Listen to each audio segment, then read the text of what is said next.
Ikaze kuri mwe mwese mukomeje kugenda mubana natwe, reka nkomeze kubifuriza kugira ibihe byiza ndetse no gukomeza kunogerwa na gahunda zacu mu makuru ya buri munsi tuba twagiye tubategura. Jya munsi y'iyo video yawe ubashe rero gukora ahantu handitse kuri subscribe, ndetse hirya yaho haraganuka akazogera kugira ngo ujye uwa mbere mu kuba wabona inkuru zacu 5 kuri 5 mu gihe tuba tumaze kuzitereka kuri channel. Reka rero mbifurize kugira impera nziza z'icyumweru ndetse no kuzagira impera nziza z'ukwezi kwa 12 kuri mwese rero mwatangiye uyu mwaka mu mahoro. Nyagasani akomeze kubaba hafi ndetse no kubafasha kugira ngo muzanawusoze mu mahoro, munatangire undi mwaka mu mahoro mutuje kandi mumeze neza cyane. Abagize ibyago mwihangane, abagize ubukwe namwe mugira ibihe byiza, ndetse n'abandi mudukurikiye muri mu mirimo igiye itandukanye namwe mukomeze kugenda mugira ibihe byiza aho muherereye hose. Hanyuma rero tujye kurebera hamwe byinshi bigiye bitandukanye kuri Col Tom Byabagamba wagabanyirijwe igihano nk'uko amakuru amaze kutugeraho kuri M24 TV. N'urukiko rero rw'ubujurire rwahise rero rumugabanyiriza igihano kucyo yari yarakatiwe, hanyuma rero bamuha ikindi gihano nk'uko amakuru amaze kugenda atugeraho. Hanyuma rero reka turebere hamwe byinshi bigiye bitandukanye ku bijyanye n'aba bagabo ndetse rero n'igihano baba bahawe kuri uyu munsi nk'uko amakuru yamaze kungeraho. Twihuse rero n'iyi nkuru ku buryo burambuye, akaba ari inkuru dukesha Ijwi rya Amerika. Iravuga ko Rusagara na Byabagamba bakatiwe gufungwa imyaka 15. Hanyuma rero uyu nguyu Col Tom Byabagamba akaba rero yarahoze ari umukuru w'abarinda umukuru w'igihugu cy'u Rwanda, ari we Perezida Nyakubahwa Paul Kagame. Hanyuma rero reka dukomeze twirukanka cyane. Urukiko rw'ubujurire mu Rwanda rwemeje ko ibyaha byose bihama Brigadier General Frank Rusagara na Col Tom Byabagamba. Hanyuma rero rusobanura ko imikirize y'urubanza mu rukiko rukuru rwa gisirikare igomba guhama uko iri. Hanyuma reka ashingiye ku mategeko, umucamanza yavuze ko ibyaha aregwa bigize rero impurirane mbonezamugambi. Yanyuze rero ko bagomba cyangwa se akaba yanzuye ko bagomba gufungwa imyaka 15 kuri buri wese no kunyagwa impeta za gisirikare. Tuvuze rero kunyagwa impeta za gisirikare no kukwambura rero impeta zose, cyane cyane rero ku mapeti bamwe mu basirikare baba bafite ndetse baba baranahawe, nkuko rero dukomeza kugenda tubigarukaho mu nkuru ziba zigiye zitandukanye. Kuko atari imyaka 15 ndetse bakanakunyaga impeta rero zose za gisirikare, urumva ko aba hari ikintu gikomeye cyane ku muntu uba warabaye umusirikare. Bombi rero bararegwa guteza imvururu cyangwa imidugararo muri rubanda, gukora ibikorwa bisebya leta ari umuyobozi, gusuzugura ibendera ry'igihugu no guhisha ibimenyetso byagafashije rero kugenza icyaha. Muramu wa Byabagamba ari we rero General Rusagara nawe rero akaba yarahamijwe gufungwa imyaka 15. Byari bigoye kuvugana n'abavandimwe bari cyangwa se bari mu gahinda gakomeye, bamwe rero muri bo barimo bararira. Pierre Celestin Buhuru unganira General Rusagara yatangarije Ijwi rya Amerika ko rero batanyuzwe n'icyemezo cy'umucamanza kandi ko ubutabera butarangirira mu Rwanda. Yavuze ko bagiye kunganira nabo, ndetse bakavuga ko bagiye kuganira nabo bunganira byashoboka bakazisunga urukiko nyafurika rurengera uburenganzira bwa muntu. Mu kwa 10 rero na kumwe uyu mwaka wa 2019 abadepite bo mu gihugu cy'Ubwongereza bari bandikiye umukuru w'igihugu cy'u Rwanda, ari rero Perezida wa Repubulika Paul Kagame, bamusaba kurekura aba bagabo.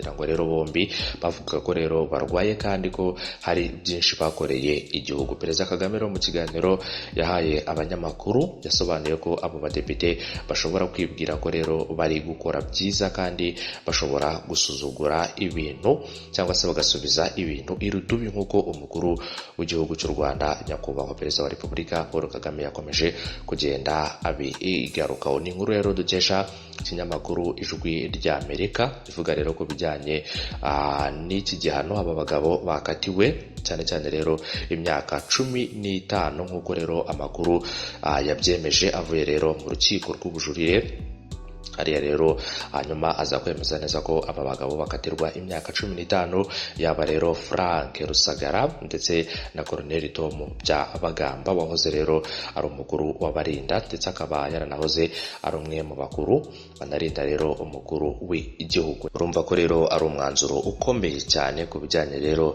n'urukiko rw'ubujurire mu Rwanda rwemeje ko ndetse rukanemeza ibi byaha byose bihama aba bagabo hanyuma bahita babakatira imyaka 15. Kuri iyo ngingo rero naremaze kuvuga y'umukuru w'igihugu cy'u Rwanda Perezida Paul Kagame ubwo yasubizaga abadepite b'Ubwongereza basabye irekurwa rya Colonel Tom Byabagamba ndetse na Frank Rusagara. Umukuru w'igihugu rero yabashubije agira ati bagomba kubanza kwibaza ku mikorere y'ubutabera bw'igihugu cyabo mbere yo kumusaba kwivanga mu mikorere y'ubutabera bw'u Rwanda. Kuwa mbere rero ku itariki ya 5 Ugushyingo 2019 nibwo abadepite barangajwe imbere na Boris Johnson wigeze kuyobora Sena y'Ubwongereza bandikiye Perezida Kagame bamusaba kurekura abahoze ari abasirikare barimo Tom Byabagamba ndetse na Frank Rusagara. Kwa 31 Werurwe 2016 nibwo Byabagamba na Rusagara bahamijwe ibyaha birimo kubiba ibihuha bigamije gutera imvururu muri rubanda, kuvuga nabi ubutegetsi kandi uri abayobozi no gusuzugura ibendera ry'igihugu. Bakatiwe igifungo cy'imyaka 21 na 20 nkuko rero bakurikirana. Ubu ngubu rero ikibazo cyabo rero kikaba cyari kiri mu rukiko rw'ubujurire. Bw'abadepite rero bandikaga basaba ndetse banasabira Byabagamba na Rusagara kurekurwa, bavugaga ko rero bamaze imyaka igera kuri 5 bafunzwe kandi ubuzima bwabo butameze neza, kuko rero Byabagamba yahawe inyunga cyangwa se inyunganirangingo nyuma yo kubagwa umugongo mu gihe Rusagara arwaye prostate n'ibibazo byo mu ngingo. Byongeye ngo umugore wa Rusagara akaba yaritabye Imana, ngo rero akaba yarari muri gereza ku buryo abana bamaze igihe badafite ababyeyi bakaba bifuza kubana n'ubu rero basigaranye. Ibaruwa y'abadepite b'Ubwongereza isoza ivuga ko kurekura Byabagamba na Rusagara bizagaragariza Ubwongereza ndetse n'amahanga yose ko u Rwanda rugirira impuhwe abakururwa barwaye kandi bamaze igihe bafunzwe. Mu kiganiro n'abanyamakuru kuwa 5 Perezida Kagame yavuze ko we iyo baruwa atayakiriye nubwo hari inzego zimwe za guverinoma igomba kuba rero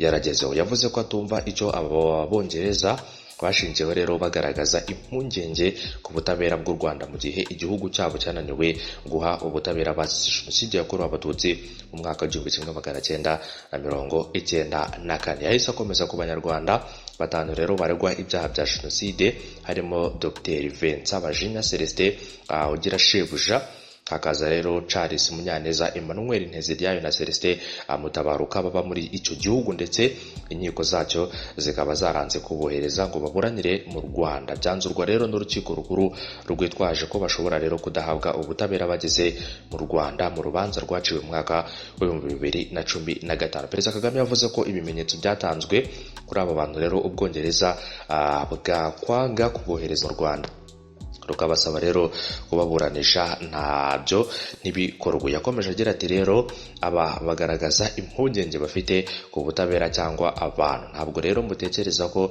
aba badepite bagombaga guhera ku mikorere y'uwabo. Niba rero barahangayikishijwe n'ubutabera, n'ubuhe butabera rero bwatanzwe ku Banyarwanda bishwe muri Jenoside kandi rero abantu babigizemo uruhare rutaziguye bicaye hariya mu gihugu. Umuntu yavuga ko rero kibarindiye umutekano kuko cyangwa se bahaba byemewe n'amategeko. Ibyo ngibyo ni by'umukuru w'igihugu cy'u Rwanda yakomezaga kugenda atangaza. Yavuze ati abadepite rero bagombaga kwibanda ku kibazo nk'iki kimaze imyaka isaga 10. Ntabwo rero nigeze numva ibaruwa banditse babaza uko iki kibazo kirimo gukurikiranwa, ariko rero babona ari ngombwa kwandika ubu ngubu ntibanandikira intumwa nkuru ya leta cyangwa bagenzi babo mu nteko ishinga amategeko ngo bavuge ngo rero dufite izi mpungenge, bahitamo kwandikira Perezida Kagame. Yanavuze ko rero adahamya ko aba badepite ibyo bakoze bumvaga ko rero bandikira umukuru w'igihugu kuko bafite uburyo babona ibihugu by'amahanga, abayobozi n'inzego zabyo rero nubwo bimaze kumenyerwa. Yakomeje agira ati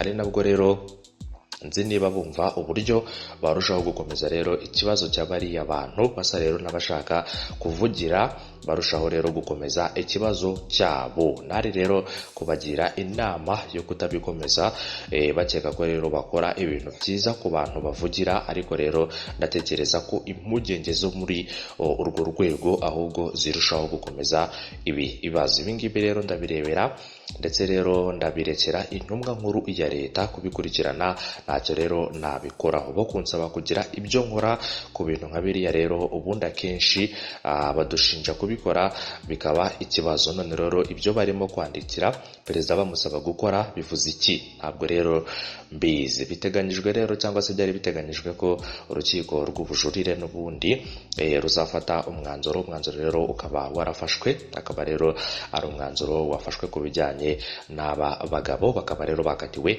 gufungwa imyaka 15. Reka rero mbashimire, mbifuriza gukomeza kugira ibihe byiza.